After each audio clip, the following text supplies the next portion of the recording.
Lorsque nous regardons un peu dans le calendrier des événements, selon tout ce que les prophètes ont déclaré depuis les temps anciens jusqu'à Jean, nous pouvons voir que nous sommes dans les derniers jours. Apocalypse chapitre 1, parce que souvent on tend toujours à sauter et on veut voir en fait ce que dit la Bible en relation avec l'enlèvement, l'antichrist, ou encore en fait toutes ces choses-là qui doivent se dérouler. Mais on oublie un aspect très important.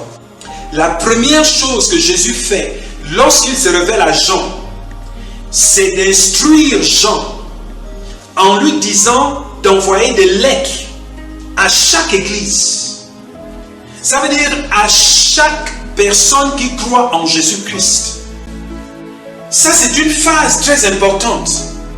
Parce que lorsque nous regardons le chapitre 1, le chapitre 2 et le chapitre 3, sinon le chapitre 1 et le chapitre 2 du livre de l'Apocalypse, c'est le temps de la préparation.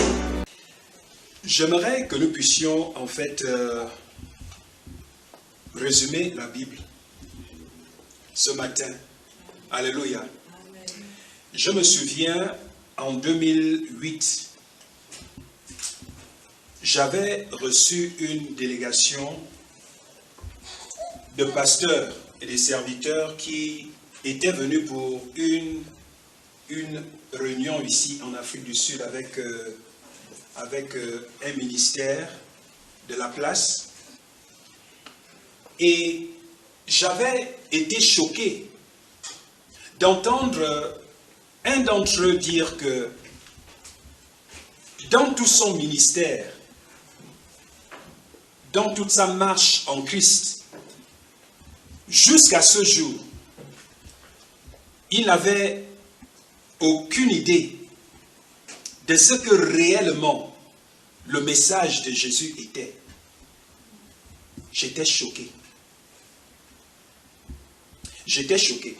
Ce choc n'était pas d'entendre ça parce que c'est clair que beaucoup jusqu'aujourd'hui, bien qu'étant leaders d'église, bien qu'étant en Christ, ayant des responsabilités dans des églises, ne connaissent pas réellement le plan de Dieu, le message de Jésus, ce que Jésus est venu accomplir sur la terre des vivants. Et pire encore, ce que Jésus, en fait, est venu accomplir dans le monde. Alléluia. Alors, ça c'est un pasteur d'église. Voici un leader qui avait plus de 10 ans, plus de 17 ans dans sa marche, mais ne connaissait pas réellement ce qu'est le message de Jésus. Alléluia. Donc, ce matin, j'aimerais que nous puissions répondre à la question de savoir pourquoi Jésus est-il réellement venu? Qu'est-ce qu'il est venu faire? Au fil des années, nous avons eu plusieurs enseignements, plusieurs messages où nous nous focalisons en fait sur un aspect du ministère de Jésus-Christ, ce que le Messie est venu accomplir. J'aimerais que nous puissions aller dans le livre de Jean, le chapitre 1, pour essayer en fait de regarder un peu en fait les quelques aspects que nous connaissons que Jésus est venu faire. Alléluia. La Bible dit, au commencement était la parole, et la parole était avec Dieu. Et la parole était Dieu. Elle était au commencement avec Dieu. Toutes choses ont été faites par elle, et rien de ce qui a été fait n'a été fait sans elle. Elle était la vie, et la vie était la lumière des hommes. La lumière luit dans les ténèbres, et les ténèbres ne l'ont point reçu. Il y eut un homme envoyé de Dieu. Son nom était Jean. Il vint pour servir de témoin, pour rendre témoignage à la lumière, afin que tous crussent par lui. Il n'était pas la lumière, mais il parut pour rendre témoignage à la lumière. Cette lumière était la vérité. Alléluia.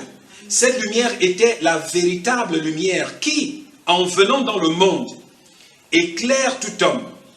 Elle était dans le monde, et le monde a été fait par elle, et le monde ne l'a point connue. Elle est venue chez les siens, et les siens ne l'ont point reçue.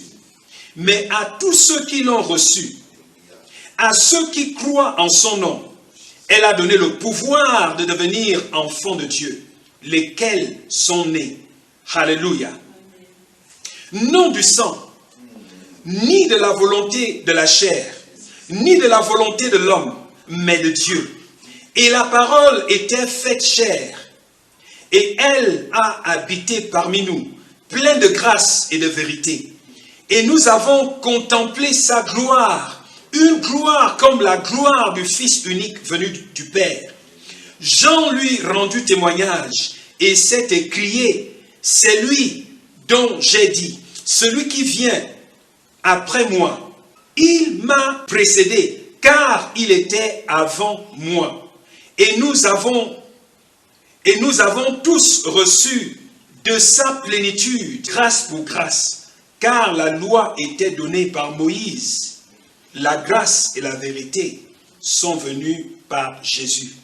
Alléluia.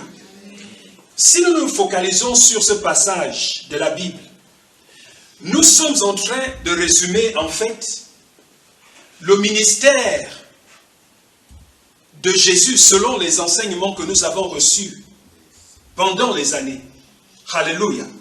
Et dans ce passage également, nous pouvons voir que tous les enseignements que nous recevons sur, en fait, la grâce que Jésus a apportée au monde, mais également la grâce qu'il a apportée à l'Église, toutes les bonnes choses que le Seigneur nous a données.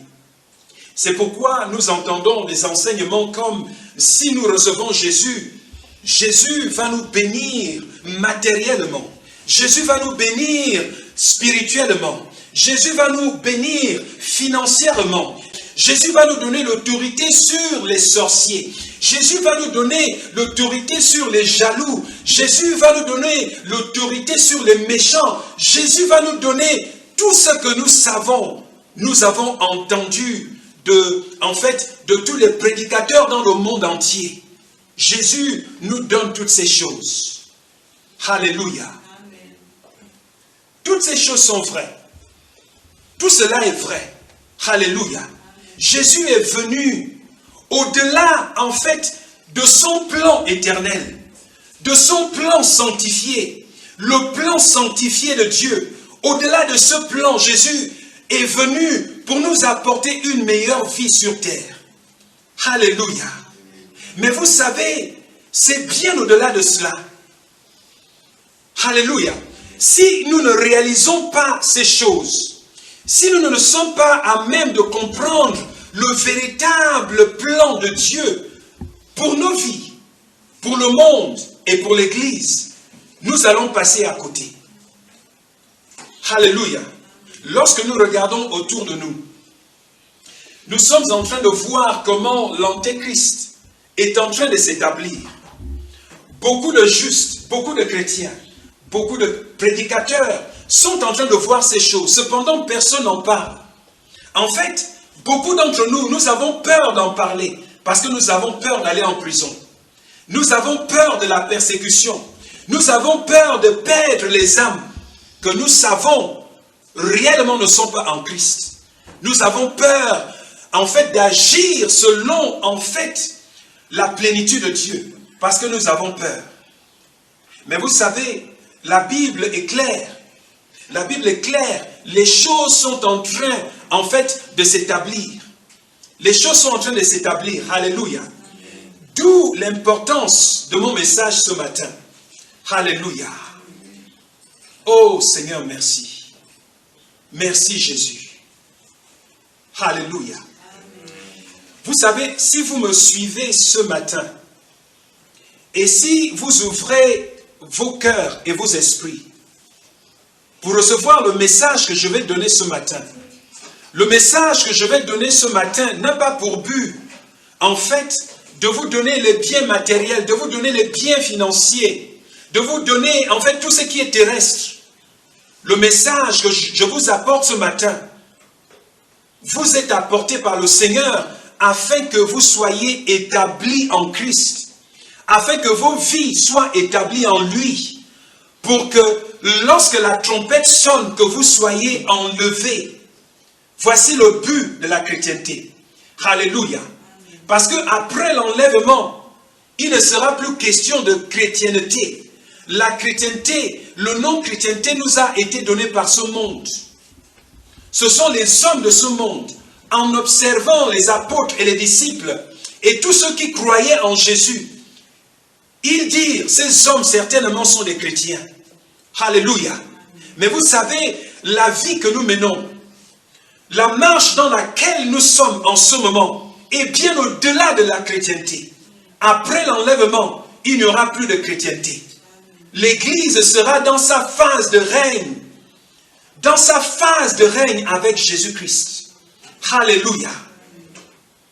Ce matin, j'aimerais que nous puissions nous focaliser dans 1 Corinthiens. C'est là-bas que j'aimerais nous emmener. Et c'est juste pour nous emmener à comprendre la raison réelle de la venue de Jésus. La raison de la mort de Jésus. La raison de la résurrection de Christ. La raison de la naissance de l'Église de Jésus-Christ. La raison de l'enlèvement. Et la raison, en fait, du plan de Dieu. Qu'est-ce que le plan de Dieu? Pourquoi es-tu chrétien? Pourquoi Jésus est-il venu? Pourquoi l'Église existe? Pourquoi tu es appelé à servir Dieu? Pourquoi tu es pasteur? Pourquoi tu es évangéliste? Pourquoi tu es prophète? Pourquoi toutes les choses que nous connaissons? Pourquoi la Bible nous a été donnée? Pourquoi la Bible nous parle de Satan, de Lucifer, des anges déchus? Pourquoi sommes-nous dans ce monde? Pourquoi ces choses? Posons-nous cette question. Alléluia. Alors, 1 Corinthiens, chapitre 15. Oh, gloire. Gloire à Dieu. Oh, je prie que le Seigneur me donne les paroles qu'il faut pour pouvoir prendre ce qui est dans mon esprit afin de vous le transmettre. Alléluia. 1 Corinthiens chapitre 15. Oh, gloire. Et je lis à partir du verset 20. Prenez note. Suivez-moi attentivement. Parce que ça va vous ouvrir les yeux. Ces versets ne sont pas des versets que vous n'avez jamais lus. Mais il y a quelque chose que j'aimerais prendre de ces versets pour nous aider à nous établir de plus en plus en Christ. Afin que la foi que nous avons en Dieu soit établie. Alléluia. 1 Corinthiens, je lis au chapitre 15, je lis le verset 20. La Bible dit, mais maintenant, Jésus-Christ est ressuscité des morts. Alléluia. Il est ressuscité des morts. Il est les prémices de ceux qui sont morts. Les prémices. Il n'est pas une prémisse. Il est les prémices. Dit la parole. Voici ce que Paul nous aide à comprendre. Et ça, c'est pour une raison. La raison est que Jésus n'est pas venu pour les hommes vivants uniquement. Jésus est venu pour tous les hommes. En d'autres termes, ceux qui furent morts lorsqu'il est venu. Alléluia. Je ne parle pas des morts d'aujourd'hui qui ne sont pas en Christ. Parce que jusqu'à ce que Jésus meure à la croix, il n'y avait pas les morts en Christ et les morts hors de Christ. Il n'y avait que les morts qui avaient péché contre Dieu, malgré les sacrifices de l'Ancien Testament. La Bible nous montre comment les péchés des hommes de l'Ancien Testament étaient couverts. Alléluia. Mais Dieu avait un plan, c'est de faire que Jésus vienne pour mourir à la croix, afin de racheter les pécheurs. Non seulement ceux qui étaient morts, mais également ceux qui étaient vivants. Que ce soit à son époque, mais également les générations à venir, inclus la nôtre. Alléluia. C'est pourquoi la Bible dit que Jésus était les prémices. Alléluia. Il était les prémices de ceux qui sont morts. Lesquels? Ceux qui étaient morts avant qu'ils ne soient ressuscités. Alléluia. Abraham y était. Isaac y était. Jacob y était. Tous les juges que nous connaissons dans l'Ancien Testament y étaient. Moïse y était. Tous ceux que vous connaissez qui étaient morts avant que Jésus ne meure et ne soit ressuscité. Même ceux qui étaient à la croix avec lui.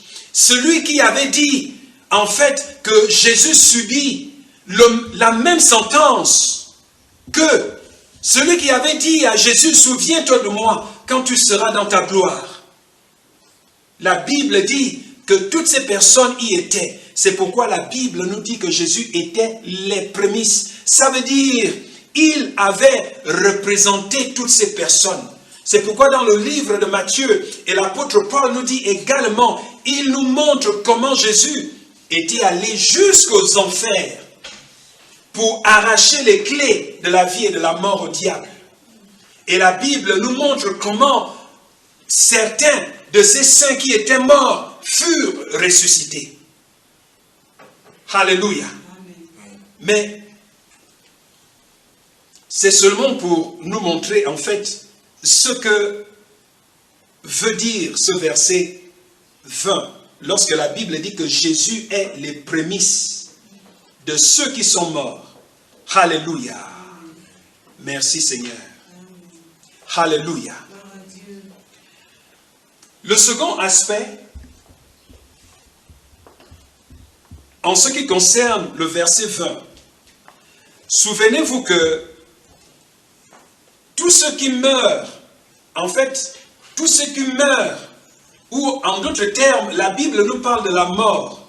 Il ne s'agit pas seulement de la mort physique, il s'agit également de la mort spirituelle. Ça veut dire tous ceux qui ne sont pas en Christ, mais qui sont rachetés. Alléluia. La Bible nous montre que Jésus est les prémices de toutes ces personnes. En d'autres termes, tous ceux qui sont susceptibles de recevoir la nouvelle vie en Christ sont nés en Jésus. Lorsque Jésus fut ressuscité, ils furent ressuscités avec tous ceux qui sont susceptibles de naître de nouveau. C'est pourquoi la Bible parle des élus. Alléluia. Dieu est omniscient. Dieu est omniprésent. Dieu est omnipotent. Dieu sait exactement qui l'acceptera et qui ne l'acceptera pas. C'est pourquoi Dieu, depuis le départ, il avait condamné Satan. En ce qui lui concerne, Satan était devenu Satan, d'où son nom. Jésus savait qu'il ne se repentira jamais. Et Dieu savait également que les anges déchus ne se repentiront jamais. Ça veut dire que Dieu, dans son omniscience, il sait exactement qui le recevra, qui va l'accepter. Mais il ne peut pas forcer. C'est pourquoi Dieu fait tout. Il utilise tout ce qui peut être utilisé pour nous attirer à lui. Alléluia. Merci Seigneur. Merci Seigneur. Merci Seigneur. C'est pourquoi nous intercédons. Nous intercédons. Nous prions afin d'accompagner le plan de Dieu. Afin d'aider toutes ces personnes qui sont perdues à pouvoir entendre la voix de Dieu.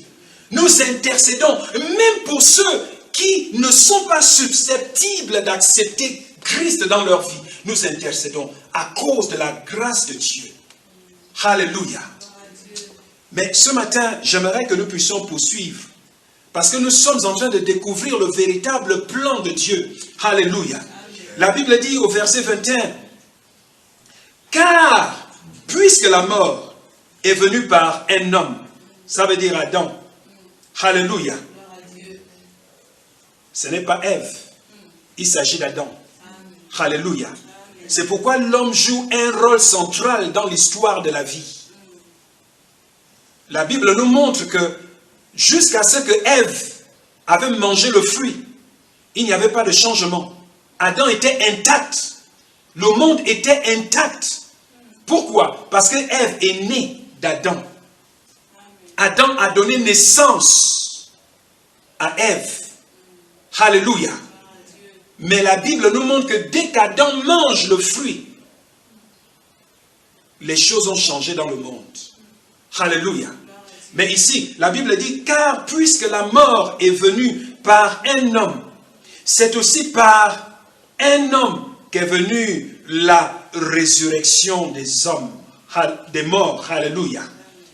C'est par un homme qu'est venue la résurrection des morts.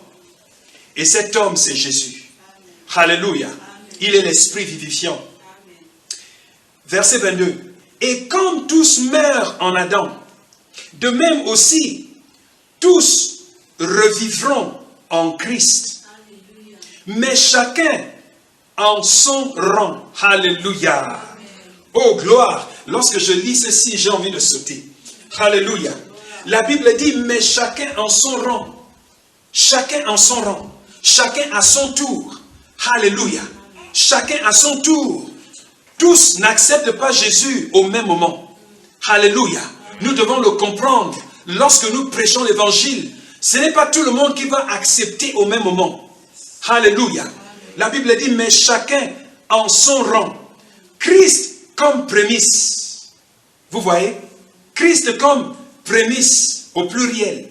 Ça veut dire que Christ représente une nouvelle humanité. Alléluia. Une nouvelle humanité. De même que l'humanité est née en Adam par la cruche de Ève. De même, l'humanité en Christ, qui est en fait le corps de Christ.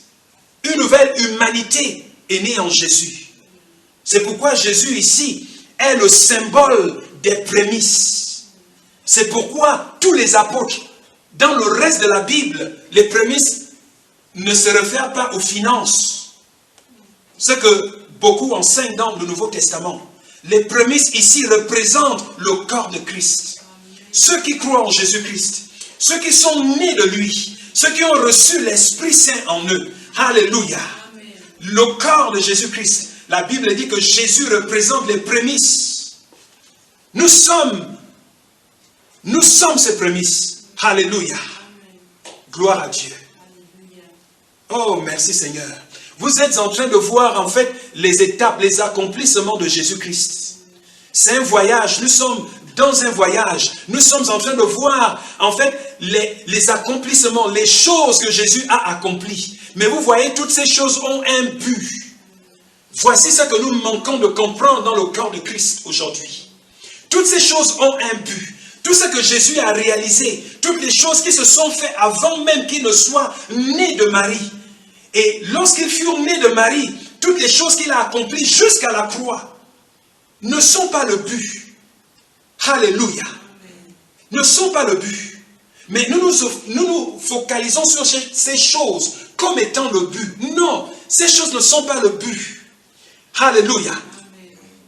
Oh, gloire. Merci Seigneur. Laissez-moi finir le verset 23. La Bible dit, mais chacun en son rang, Christ comme prémisse, puis ceux qui appartiennent à Christ lors de son avènement. Alléluia. Vous voyez là, l'avènement ne se réfère pas à la naissance de Jésus. L'avènement ici se réfère à sa seconde venue.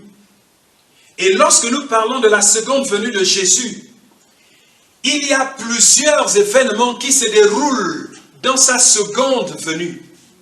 La première, c'est la première résurrection qui doit prendre place.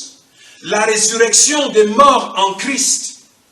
Et la Bible nous dit que lorsque cette première résurrection a lieu, l'enlèvement du corps de Christ, l'enlèvement des chrétiens dans le monde entier aura lieu.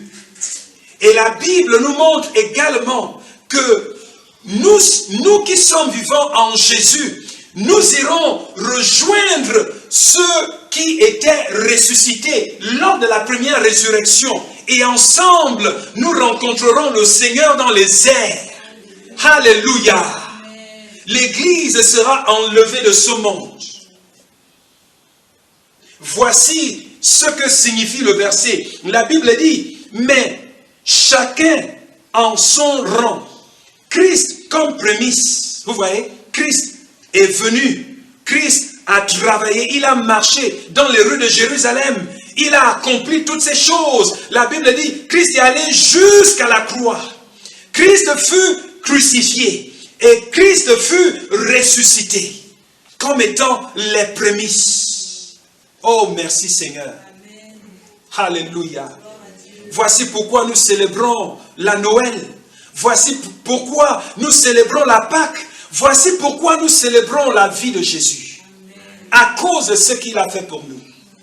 Oh, gloire à Dieu. Alléluia. Merci Seigneur. La Bible dit, puis, ceux qui appartiennent à Christ, il s'agit de quoi? Il s'agit justement de la première résurrection et de l'enlèvement de l'Église. Alléluia. Amen. C'est pourquoi la Bible dit, lors de son avènement. Donc, lors de son avènement, voici ce qui doit arriver. C'est ce que nous appelons, en fait, c'est ce que nous appelons la célébration de la moisson. La moisson finale. Il y aura une moisson finale. Et cette moisson finale, c'est Dieu qui sera l'auteur. Il sera l'auteur de la moisson finale. En ce moment, l'Église est dans la moisson. Nous gagnons les âmes à Jésus-Christ. Depuis les temps des apôtres, nous prêchons l'évangile, nous apportons le message du royaume dans le monde entier et les âmes sont sauvées à Christ. C'est pourquoi le corps de Christ existe. Mais vous voyez, il arrive bientôt la moisson finale. Et Dieu en sera l'auteur. La question est de savoir, est-ce que tu seras dans cette moisson? Est-ce que tu seras moissonné? Est-ce que tu iras rencontrer le Seigneur dans les airs? Quel est l'état de ta vie? Quel est l'état de ta vie? Alléluia. Oh, gloire. Alléluia. Gloire. Gloire. Merci Seigneur. Merci Seigneur. J'ai aimé ce que le révérend Armand a dit la dernière fois. Il a dit que, en fait, la qualité de prière n'est pas la qualité de vie. Alléluia. Nous savons prier, nous prions, nous jeûnons. Il y a des personnes qui jeûnent pendant 60 jours. Des gens qui jeûnent pendant tout un trimestre. Et ils sont fiers. Ils en parlent comme étant des accomplissements. Nous avons ceux qui prient, ils savent réellement prier. Ils peuvent prier tous les jours. Nous avons ceux qui sont tellement spirituels. Mais vous voyez, la qualité de vie qui émane de la relation de l'esprit qui est en nous. Jésus en toi, l'espérance de la gloire. La gloire de quoi? La gloire de son avènement. Lorsque vous lisez la Bible, lorsque la Bible dit Christ en nous, l'espérance de la gloire, lisez tout le chapitre. Vous allez voir qu'il se réfère à la gloire de la rencontre, de l'enlèvement. Alléluia. La gloire de l'union entre Christ et son Église. Oh, alléluia. Toutes ces choses ont un but. C'est ce que nous sommes en train de voir. Alléluia. Ça nous aide à nous établir. Ça nous aide à mieux nous orienter. Pour dire, voici ce... En fait... Installez maintenant l'application MyZoé pour accéder aux enseignements bibliques si inspirants. Vous pouvez maintenant grandir dans la piété de Christ chaque jour et même commencer votre cellule de prière et d'enseignement en famille. Et oui, vous pouvez maintenant transformer votre smartphone en une église virtuelle où vous et votre famille pouvez recevoir de la parole de Dieu en regardant quotidiennement des messages transformateurs.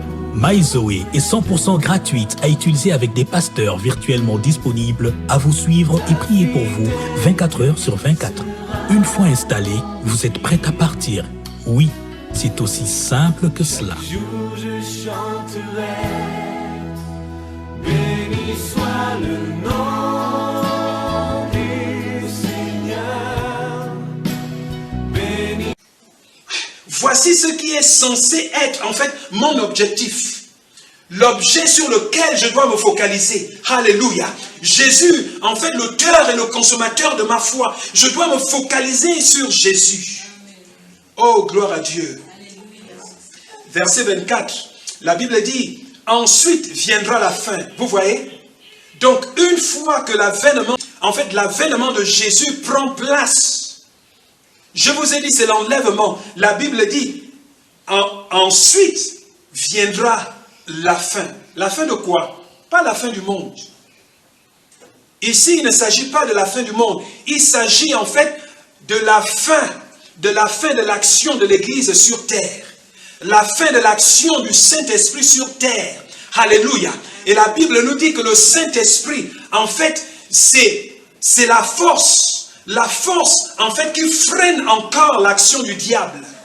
Une fois que l'Église est enlevée de ce monde, le Saint-Esprit est enlevé de ce monde, la Bible parle de la fin de l'action de l'Église. Alléluia.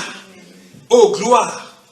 Donc, Jésus dit, ensuite, Jésus à travers Paul, alléluia. La Bible dit, ensuite viendra la fin.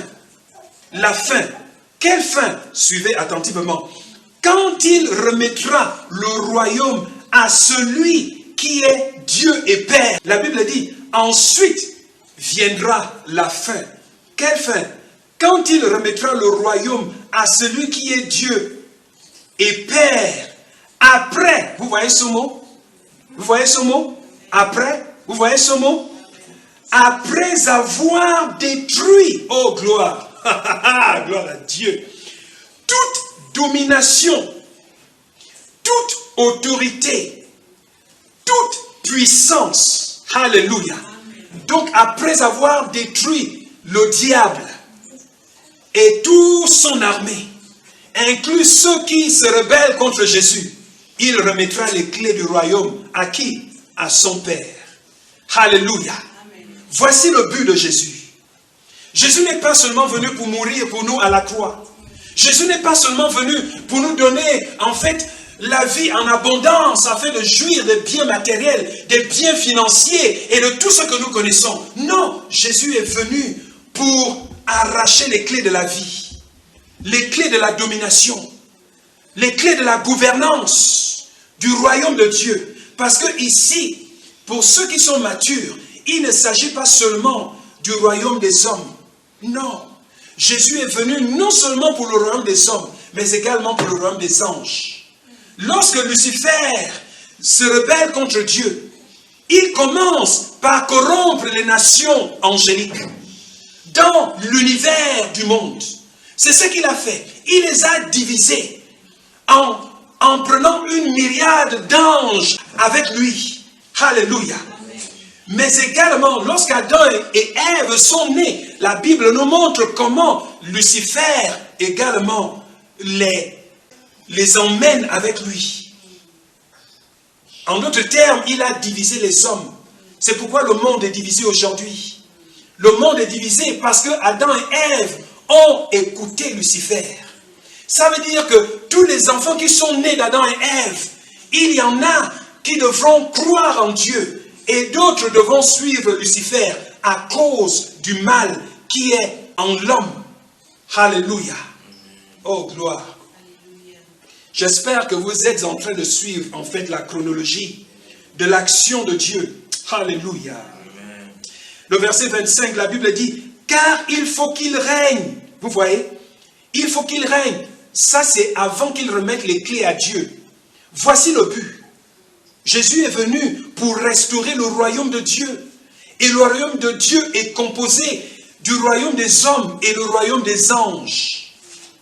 Jésus est venu pour restaurer les choses, pour remettre les clés au Père des Pères, le Père des Lumières. Alléluia. Mais avant qu'il le fasse, il faut qu'il détruise le mal. Le mal dans toute son existence. Alléluia. C'est pourquoi le verset 25 dit, car il faut qu'il règne jusqu'à ce qu'il ait mis tous les ennemis sous ses pieds. Alléluia. La Bible dit, le dernier ennemi, ça c'est le verset 26, le dernier ennemi qui sera détruit, c'est qui? C'est la mort. Alléluia. Donc vous voyez, Jésus est dans une mission. Et vous voyez, cette mission a des étapes. Dieu est omniscient. Dieu connaît toutes choses. Dieu lui a donné tout un plan. C'est pourquoi la Bible nous montre comment Jésus, en fait, accomplissait chaque prophétie. Chaque prophétie, chaque jour de sa vie. Il marchait dans la prophétie. Même avant qu'il ne soit né, il avait commencé à marcher dans la prophétie déclarée sur lui. Alléluia. Oh, gloire à Dieu. Gloire à Dieu, gloire à Dieu, gloire à Dieu. Gloire à Dieu. Alléluia. Amen. Le verset 26, la Bible dit, le dernier ennemi qui sera détruit, c'est la mort. 27. Dieu, en effet, a tout mis sous ses pieds. Les pieds de qui? Jésus-Christ. Mais lorsqu'il dit que tout lui a été remis, soumis, il est évident que celui qui lui a soumis toutes choses est accepté. Alléluia. Ça veut dire en d'autres termes que la dernière personne qui doit se soumettre à Dieu, c'est Jésus. Alléluia. Un fils fidèle. Un serviteur fidèle. Alléluia. Un roi fidèle.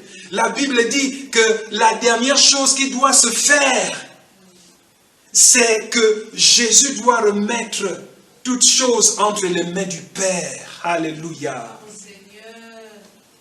Oh, merci Jésus. Merci Jésus. Verset 28. Et lorsque toutes choses lui auront été soumises, alors le Fils lui-même, ça veut dire Jésus, sera soumis à celui qui lui a soumis. Vous voyez? Il sera soumis. Il va se soumettre à celui qui lui a soumis toutes choses, afin que Dieu soit tout en tous. Amen. Tout en tous. Que Dieu soit tout en tous. Amen. Alléluia. En ce moment, Dieu n'est pas tout en tous. Dieu n'est pas tout en tous. C'est pourquoi nous voyons que le monde est divisé. Alléluia. Lucifer est en action. Alléluia. L'Antéchrist est en action. Nous avons les anges déchus qui sont au service de l'Antéchrist, qui sont au service de Lucifer, qu'est le diable. Nous voyons la division dans l'univers, la division dans le monde spirituel et dans le monde physique. Ça veut dire que tout n'est pas soumis à Dieu. Et Dieu n'est pas tout pour tous. Alléluia. Mais Jésus est en train de rétablir les choses. C'est ce qu'il a commencé à faire. Le diable le sait. Lucifer le sait. Mais ils savent que celui qui aura la victoire, c'est Dieu. Amen. Le diable sait qu'il va perdre. Le diable sait qu'il va mourir. C'est pourquoi il est en train de prendre le numéro que Dieu a donné. Le numéro que Dieu lui a donné. Dieu lui a donné une marque. C'est ce que nous appelons la marque de la bête. Ce numéro, c'est 666. Ce numéro appartient à Lucifer. C'est un numéro que Dieu lui a donné. Et vous savez, nous avons tous des passeports. Nous avons tous des cartes d'identité en fonction du pays dans lequel nous sommes nés. En fonction de là où nous avons la nationalité. Mais également l'univers tout entier. Dieu a donné un numéro à chaque individu. Alléluia. Que ce soit des anges, que ce soit des hommes, que nous soyons en Christ, que nous ne soyons pas en Christ, nous avons chacun une marque. Alléluia. Mais vous voyez, il est important que ceux-là qui sont des élus, que des hommes choisissent la marque de Dieu. Alléluia. La marque de Dieu. La marque de Dieu et non la marque de la bête. Alléluia. Oh, gloire. C'est pourquoi au verset 29, le verset 28, la Bible dit, lorsque toutes choses lui auront été soumises, alors le Fils lui-même sera soumis à celui qui lui a soumis toutes choses, afin que Dieu soit tout en tous. Alléluia. Vous voyez, maintenant, lorsque vous lisez le reste du chapitre, l'apôtre Paul est en train, en fait, de montrer la raison de leur foi. Il est en train de justifier que, est-ce que vous pensez réellement que si nous ne connaissions pas ces choses, en d'autres termes, si tout ce que je viens de dire, parce que tout ce que je viens de lire, c'est ce qu'il a dit. Il est en train de dire, est-ce que vous pensez que nous, en fait, que notre foi est en vain de croire ces choses? Est-ce que vous pensez que, en fait, nos sacrifices sont en vain? Pensez-vous que nous sommes en train de mourir en vain? C'est ce qu'il est en train de dire à partir du verset 29. Alléluia. Mais avant ça, il était important qu'il résume en fait le plan, qu'il résume le ministère de Jésus-Christ. Le ministère de Jésus. Avant sa naissance, depuis sa naissance, jusqu'à sa mort, et après sa résurrection, jusqu'à aujourd'hui, et aux générations, aux âges à venir, parce que nous sommes dans les derniers temps. Alléluia. Parce que Christ lui-même, il est venu à la phase de la conclusion de la vie de l'humanité. Alléluia. La vie de l'univers. Parce que Dieu est sur le point de faire toutes choses nouvelles. Alléluia. Merci Seigneur. Dieu est sur le point de restaurer les choses. C'est pourquoi Jésus est venu. Donc nous sommes dans les derniers temps. Et la montre est en train, la montre est en train de s'approcher de la dernière minute. C'est pourquoi l'apôtre Paul, en fait, Jean dit, bien-aimés, nous sommes dans la dernière heure. Nous sommes à la dernière heure. C'est ce que Jean dit. Il dit, nous sommes à la dernière heure. Il parlait des derniers temps. Alléluia. Frères et sœurs, ce que vous êtes en train de voir et de vivre dans votre pays, n'est pas seulement dans votre pays, c'est dans le monde entier. L'injustice a pris place. Nous ne pouvons plus compter sur les gouvernements, parce que les gouvernements eux-mêmes sont sous l'influence et la domination et même la persécution de l'Antéchrist. Alléluia. Nous avons un gouvernement mondial aujourd'hui qui ne s'est certainement pas encore révélé complètement. Mais beaucoup le savent. Ceux qui sont matures dans les choses de Dieu, ceux qui sont intelligents le savent, même les païens le savent. Le gouvernement mondial existe déjà. La seule religion unique existe déjà. Alléluia. L'argent est déjà centralisé. Les économies sont déjà centralisées en une économie mondiale. La technologie est déjà centralisée en une économie mondiale. Toutes les choses sont centralisées.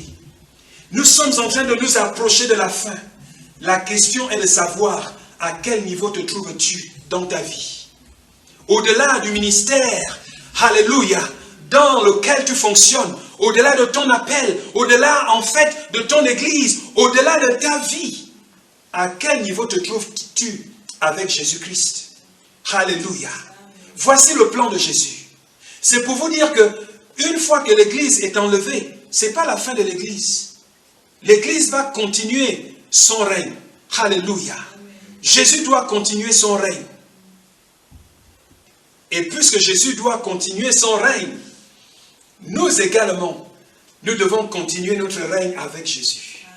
Amen. Alléluia. Ce qui me réjouit le cœur et l'esprit, c'est que nous sommes sur le point d'entrer dans la phase de la gloire éternelle. En tant qu'enfant de Dieu, tu es sur le point d'entrer dans la phase de la gloire éternelle. Alléluia. Tu n'auras plus de maladie. Tu n'auras plus en fait de souffrance. Tu ne connaîtras plus en fait toutes ces choses. Mais tu seras dans la gloire éternelle. Parce que la première chose que tu dois faire, c'est de juger les anges et les hommes de ce monde. Après ça, la Bible dit, Jean a dit, et je vis un nouveau monde. Dieu fit un nouveau monde et un nouveau ciel. Alléluia. Seras-tu dans ce nouveau monde? Dans le livre d'Apocalypse, seras-tu dans ce nouveau monde? Alléluia. Un monde plus glorieux que le monde d'Adam et Ève. Seras-tu dans cette nouvelle dimension? C'est mon désir. C'est pourquoi je marche en Jésus. C'est pourquoi je marche en Christ. Parce que je sais que la vie, la véritable vie, le véritable plan, le meilleur plan mondial, alléluia, c'est le plan de l'Éternel. Pas le plan mondial que vous présentent les gouvernements de ce monde ou les gens de ce monde. Non, ils ne peuvent pas apporter la paix mondiale. Ils ne peuvent pas apporter la paix dans ce monde. Ça n'arrivera pas. Ce n'est qu'une stratégie de Lucifer pour vous tromper. Alléluia. Suivez l'Éternel et Dieu vous bénira. Alléluia. Merci de nous avoir suivis.